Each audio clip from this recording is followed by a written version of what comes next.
I don't even know how I look right now. I hope I look pretty. I'm doing a different way of recording this to get higher quality image.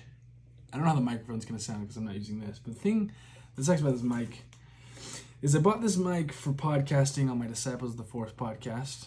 If you've heard of it, thank you. If not, that's cool, whatever. And it's not very good. It doesn't have like an interface. It's just USB to the computer. Nothing crazy. Nice microphones have a nice little interface you plug into. You control the interface, how loud you want it to be, the input, and all that. And it takes away the static, that little, like, when you hear me talk, sometimes it like gets really staticky or poppy. And honestly, I'm tired of hearing that in my videos. So I took it out. I don't want to use that anymore, so I'm doing a different approach. Anyway, what's up? How's it going? It's been a while. That's all right. It's been a while. You know, like I said that, like an idiot. Idiot! I stuttered. I got nervous. I'm sorry. So I actually, I was starting off talking about, big data breaches that have happened, but I'm changing that. Okay, I want to do something different. I'm gonna talk about my tech stories of working in the tech industry as long as I have. Not that long, like 4 years maybe, max. Liar! But tech industry. So I want to talk about just some tech stories that have happened to me. One of them, so I used to work at a help desk, which I loved. And if you want to get into IT or anything related in that field, I highly recommend getting a help desk job. It's fun. You just run into some random people who think they know more than they do. And the people we work with are amazing. So, and they jump-started me to get to where I am today. So I honestly highly recommend getting into the help desk job. But the help desk job that I did, I remember one time we got this call. I worked at a campus, and they said, "Hey, we need 4 hard drives." I'm like, "What do you mean?" She's like, "We need 4 hard drives immediately. We need this for our class to work. I need them." I'm like, "Okay, well, we don't really like. Do you need like solid state or just like a traditional mechanical hard drive? What do you mean? What do you mean you need a hard drive?" She's like, "We need 4 of them." I'm like, "Okay." So we just I can't remember what we did, but we went out of our way to take out some hard drives out of some surplus machines. And we walked down there. We're like, "Here are your hard drives." She goes, "What is this?" I'm like, "This is a hard drive you just asked for." She's like, I don't know. I can't do anything with that. I need a hard drive." And she starts tapping the computer tower, the tower of the computer. I'm like, "You mean you need the computer? You don't need a hard drive." Like, you just use tech jargon, and usually you would think, "Oh, well, why didn't you know that's what she was talking about?" She was being so specific, saying hard drive. We figured she knew what she needed. Like a computer. She's no, like a hard drive. Like, we asked her so many different things, and it always went back to hard drive. We figured that's what she wanted. So we had to run all the way back and grab 4 towers and give it to her and set her up. But that's just one thing in IT, and you just have to be patient with people. It's not their fault that they don't know things. But it's just funny when the stories I'll talk about when the people are like hell-bent. "No, this is what I need." And you're like, "It's not what you need." Those are the stories I'll tell. I won't talk about people who don't understand how Wi-Fi works or that they need to be Ethernet connected for something to work and stuff like that, because that's not your fault. That's not fair. I don't want to bully those people. But I do want to bully people who think they know what they're talking about, because I hate those people. So now this isn't Spinny Does IT. This is Spinny. He bullies people. That's what this new thing is. New show. Spinny bullies people. Changing my YouTube right now to that. Because I'm a bully. Let's see. So yeah, what I want to talk about today is VPNs.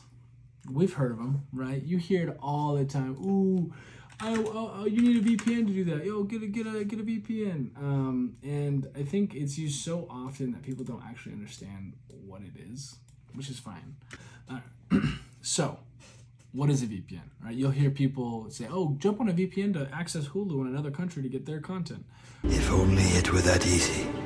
Which honestly doesn't even work anymore. They block that pretty well. For example, I just got back from Portugal, and I was literally in another country, and it thought I was using a VPN. And said, you can't see any of the content here because you may be using a VPN or you're in another country. I was like, I literally traveled. It was like, you should be able to track my phone to see where I'm going to see that I was actually traveling. So that sucked. I couldn't do anything. But anyway, VPN, virtual private network. So what that is, let's just talk about it pretty simply. Let's say I need to send a message. I need to send it all the way to Arkansas. I don't know why I chose that place, but I did. So I need to send it to Arkansas. Well, if you take literally how the mail works, traditionally, just I write in the envelope and I send it. Anybody who is anyone can grab what I'm sending and open the letter and see what it is. That's illegal, right? But they can do it. In the tech industry, or what you would do, kind of the equivalent, you have the correct tools. You're using Wireshark, you're sniffing networks, you're trying to see, what's being trafficked. And so when you see that, then you can start taking those packets, and I kind of talked about internet earlier, but you can build those packets back out to see what's being sent, and it's not encrypted. And that's why VPNs they're heavily talked about, because a lot of data nowadays isn't encrypted, or it is encrypted, but it's not very strong. Kind of just depends. But what happens with a VPN is basically you set up a connection to that place, right? You're setting up a tunnel, right? They call them VPN tunnels. And I like the word tunnel because it really is shielding it. You can't get in at all. So everything you're sending on that VPN is totally sealed. You can't see what it is. And people who even have the right tools, they can't get in because they need the correct key. They need the correct key to decipher it and all that junk that I talked about in the past. Anyway, and so VPNs, that's why they're set up, right? That's why people who are working, who work from home, a lot of times they need a VPN to hit the school or the work networks, because they block any outside IP. But if they set up a dedicated line that they know is encrypted, they'll give you an IP that can then connect to their systems, and you can, do your work as you normally would. So that's why those exist. Now, kind of and that was always kind of industry-wise, but now commercially, what VPNs are and what people use them for is different. It's a lot different. VPNs are now used to kind of shield where you are, make it look like you're coming from somewhere else, right? And some people do shady stuff with that. Shady. If you are on an open network, so let's talk about you're at the airport. For example, I was at the airport, I was at hotels.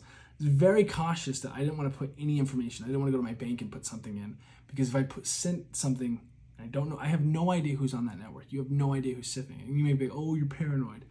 Fine, that's fair, but I'd rather be safe than sorry. Especially at an airport. I mean, if I was someone who was going to be a malicious actor, I'm going to sit on an airport. I'm going to see who's sending bank credentials. I'm going to see who's sending what.